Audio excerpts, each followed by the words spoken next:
108,560.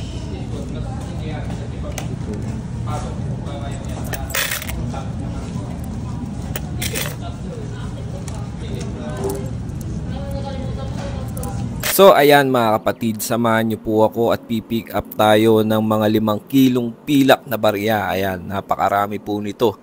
Ito po ay pangalawa na naming transaksyon dito sa SM Masinag. So samahan nyo ako. Ayan, binilisan na po natin ng takbo, mga 165 kilometers per hour na. At ito na, nandito na nga tayo sa SM Masinag. Wala pang 1 minuto, nag-teleport na nga po tayo dito. Dahil napakarami pong binibenta nitong ni Sir. At ayan. So grabe, laking halaga nito. Kaya tapusin nyo po ang video na to para makita nyo kung ano yung mga binibili pa natin sa ngayon. Ayan, naghahanap pa kami ng parking dito. Punong-puno ang parking sa SM Masinag. Ayan. At matapos nga ang ilang minuto, ayan, nandito na kami sa loob ng mall para hanapin si Sir na nagbebenta ng 5 kilong pilak. Ano ko yung utangan ko yan. Marami ng pera. Hindi pera ka pa. Marami pa. Kaya hindi ko ibabagsak basta magkasundo na lagi tayo. Wow pala dyan. 1 kilo mahigit na naman to.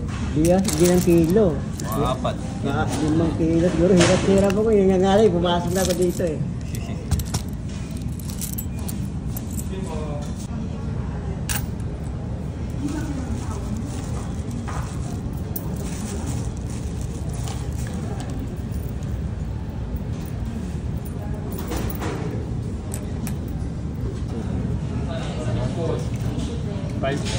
Oo.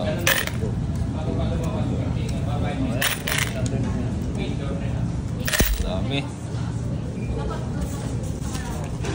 108,560.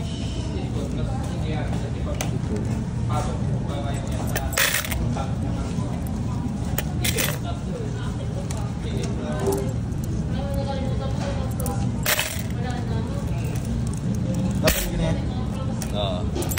Ano natin? Bigat eh. Ayun.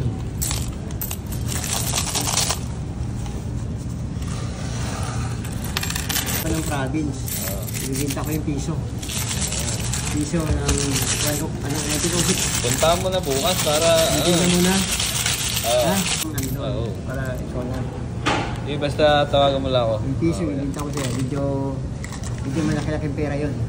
At dito na nga po nagtatapos ang ating transaksyon. Ayan, dyan na kayo. Kakain po muna kami. So kung meron lang po kayo, PM lang po kayo agad.